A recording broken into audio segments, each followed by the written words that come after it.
La situation de la guerre imposée par le Rwanda à la RDC via le M23 à l'est du pays, n'a pas échappé à l'allocution du président de la République marquant le 62e anniversaire de l'indépendance.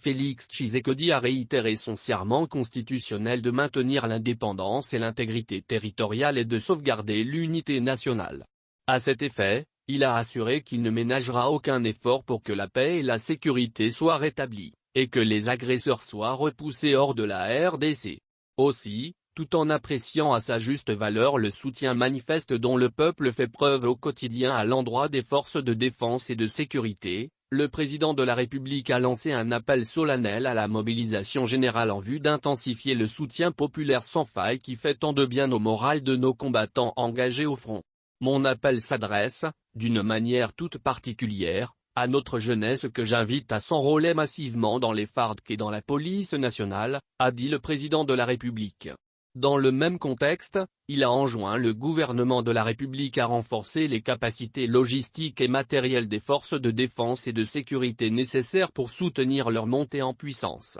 En outre, Félix Tshisekedi a également invité chaque Congolais à considérer l'intégrité de la RDC comme une question vitale pour laquelle il ne doit admettre ni transaction ni compromission. Dans ce sens, il a rappelé que les Congolais, peuple épris de paix et de justice, n'accepteront aucunement d'être agressés constamment. Pour imposer cette paix que nous appelons de tous nos vœux, nous userons de toutes les voies de droit nous reconnues pour que le peuple congolais vive définitivement dans la paix et la quiétude sur son territoire, a-t-il indiqué. Circonscrivant le contexte de la mise en place du programme de désarmement, démobilisation, relèvement communautaire et stabilisation, le chef de l'État a réaffirmé qu'aucun cahier de charges portant sur l'intégration automatique dans les forces de sécurité ou sur les demandes d'amnistie pour des crimes imprescriptibles, ne sera accepté. Par ailleurs, le président Félix Tshisekedi a noté que l'état de siège en cours en Ituri et au Nord Kivu a permis de démasquer les véritables ennemis de la RDC.